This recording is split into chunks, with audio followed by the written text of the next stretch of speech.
दोस्तों आज आपके सामने बहुत प्रमुख मुद्दे के साथ आए हैं और इटावा कांड की पूरी सच्चाई विस्तृत जानकारी आपके सामने पूरे तरीके से लेकर आए। लेकिन उससे पहले आपसे रिक्वेस्ट है कि प्लीज आप मेरे चैनल को सब्सक्राइब करें, बेल आइकॉन को दबाना ना भूलें, जिससे हम आपके सामने निष्पक्ष तरीके से सारी खबरों को लेकर आए। दोस्तों इटावा में कथावाचक कांड को लेकर बहुत सारी देश में हलचल है, सुर्खियां हैं, क्योंकि जिस तरीके से यह कांड हुआ वो कहीं ना कहीं अमानवीय है। अमानवीय इस तरीके से है दोस्तों कि अगर कोई कथावाचक आपके दरवाजे पर कथा कहने गया और अगर उसकी जाति आपको सही नहीं लगी तो आपको शायद उससे पहले पूछना चाहिए। अगर आपका विचार में आपको यह लगता है कि कोई और जाति कथावाचक के लिए उपयुक्त नहीं है, ये आपकी व्यक्तिगत राय हो सकती है। समाज में अगर कोई ज्ञानी है और शास्त्रों में जिस तरीके से इसका उल्लेख किया गया है, अगर किसी के पास ज्ञान है तो इस देश में अपनी बात कहने का उसको अधिकार है, वह व्यवस्था लोकतांत्रिक हो या फिर सांस्कृतिक। इसलिए आप सबसे रिक्वेस्ट है कि सबसे पहले मानवता को प्राथमिकता दीजिए, किसी जाति को नहीं। दोस्तों हम इसी भारत में रहते हैं जहां प्रभु श्री राम ने सबरी के जूठे बेर खाए। जब भगवान ने जाति और जाति में भेद नहीं किया तो हम और आप क्यों कर रहे हैं? हमारे शास्त्रों में जिस तरीके से इन चीजों की व्यवस्था बनाई गई है उसके आधार पर जाति और जाति में भेद क्यों? क्या हम भगवान से बड़े हैं? क्या हम जिनकी आराधना करते हैं, जिनकी पूजा करते हैं, हम उनसे बड़े हो गए? अब दोस्तों आते हैं कि वहां पर एक्चुअली में क्या हुआ। इटावा के उस गांव में जब कथा के दौरान कथावाचक से उनकी जाति पूछी गई तो कथावाचक ने अपनी जाति नहीं बताई। उन्होंने कहा कि मेरी तो कोई जाति ही नहीं। अब दो चीजों को आपको बहुत प्रमुखता से समझना पड़ेगा। पहली बात तो जिस तरीके से इस घटना को ब्राह्मण बनाम यादव बना दिया गया है, मैं देश के और प्रदेश के उन तमाम लोगों से कहना चाहूंगा कि वो इसके बहकावे में कतई नहीं है, क्योंकि समाज में एकजुटता और प्रेम और सौहार्द से बढ़कर कोई चीजें नहीं है। हम इसी देश में एक छत के नीचे जाति और जाति के बंधन को तोड़कर रहते हैं। दोस्तों उस गांव में जब एक ब्राह्मण परिवार एक भागवत कथा का आयोजन करता है, उसके लिए वो एक कथावाचक को बुलाता है और कथावाचक की जाति कुछ और होती है, या फिर जो उस गांव के लोग कह रहे हैं कि कथावाचक ने पहले जाति अपनी ब्राह्मण बताई थी और कथावाचक का ये कहना है कि मैंने अपनी कोई जाति ही नहीं बताई थी। और अगर ये मान भी ले कि कथावाचक ने अपनी जाति नहीं बताई थी तो इस बात का हक आपको कौन सा कानून देता है कि आप इतना अमानवीय कृत्य करें? आपने पूरी तरीके से उस कथावाचक के बाल जो है उसके सिर से निकाल दिए। यह कौन सा कानून आपको अधिकार देता है?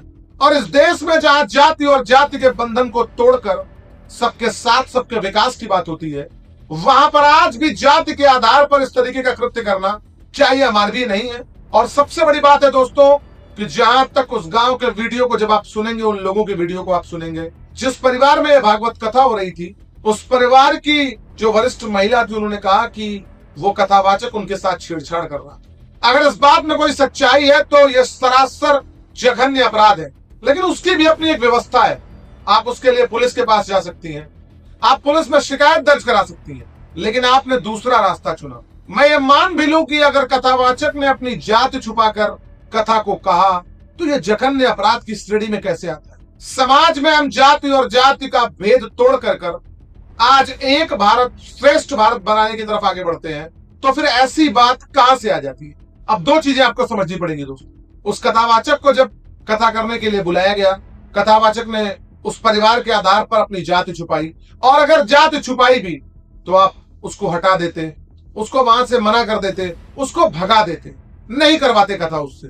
अगर आपकी विश्वसनीयता आस्था के तौर पर यह मानती है कि आपके यहाँ कथावाचक आपकी विशेष जाति का होना चाहिए, लेकिन किसी के सिर से बाल निकाल देना, उसके साथ अमानवीय कृत्य करना, यह किस मानवता का परिचय दे रहे हैं? आज भी जाति के आधार पर आप किसी चीज को तय करना चाहते हैं? क्या किसी यादव बिरादरी या किसी अन्य बिरादरी के खून से आपके बिरादरी के किसी व्यक्ति की जान नहीं बचेगी?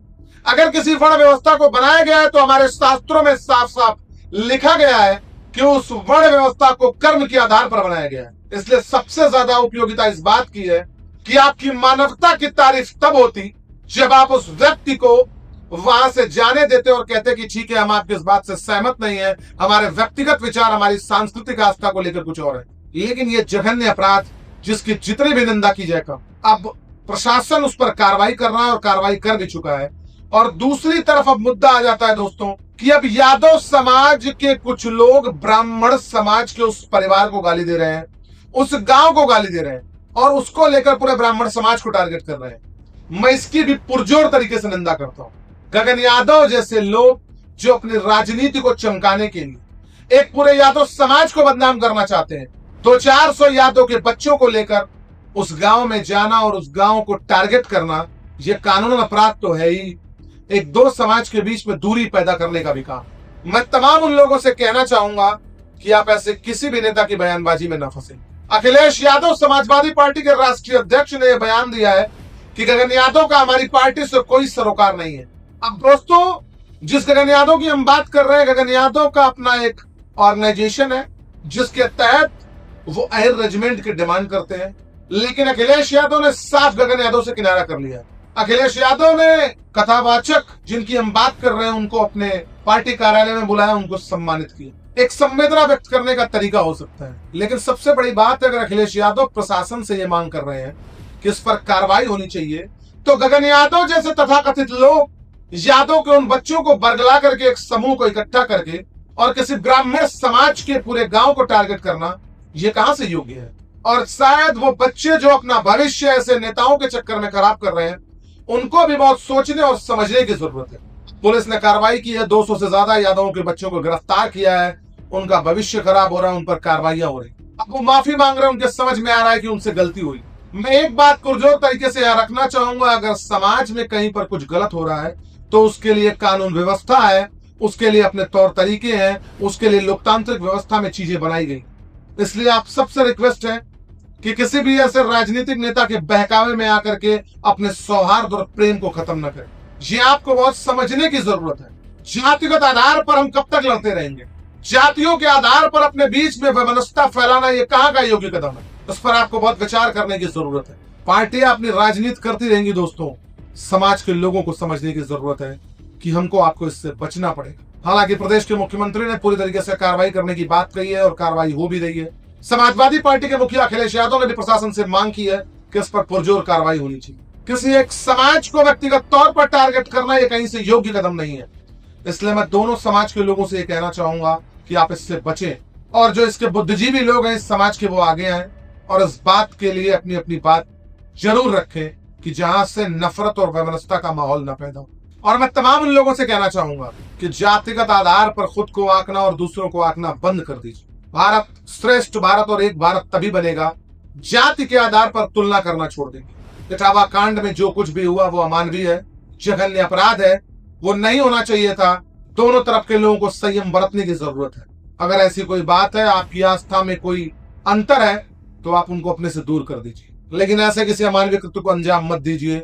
और मैं यादव वर्ग के लोगों से भी कहना चाहूंगा कि अगर ऐसी कोई चीज है तो आप धैर्य से काम लीजिए और प्रशासन अपना काम करेगा, और इन चीजों के लिए बहुत सावधानी बरतिए। अफसोस ये है दोस्तों कि आज भी हमारे देश में जाति के आधार पर लोगों को वरीयता और प्राथमिकता मिलती है। हमें इससे बाहर निकलने की जरूरत है।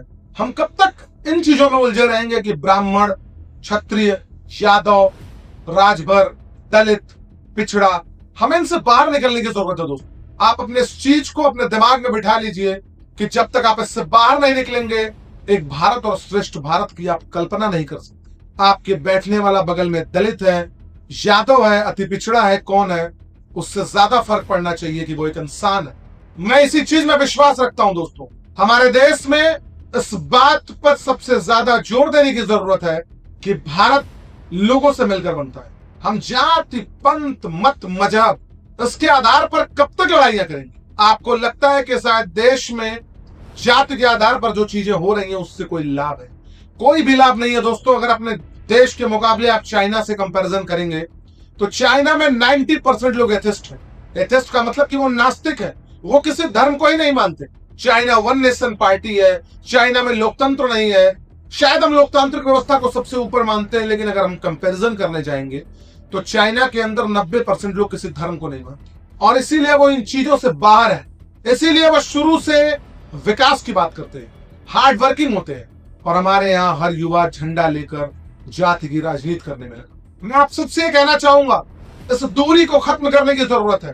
दलित, महादलित, अति पिछड़ा, पिछड़ा, ब्राह्मण, क्षत्रिय, ये कुछ भी नहीं है। मानवता और इंसानियत, इस पर गौर करने की जरूरत है दोस्तों। अगर आप सच में हिंदुस्तान को एक विकसित राष्ट्र बनाना चाहते हैं, वरना अगर आप जाति के आधार पर लड़ना चाहते हैं तो आप लड़ते ही रहेंगे।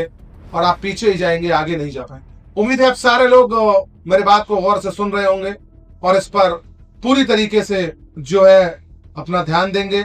अपना ख्याल रखिए, खुश रहिए, स्वस्थ रहिए। धन्यवाद।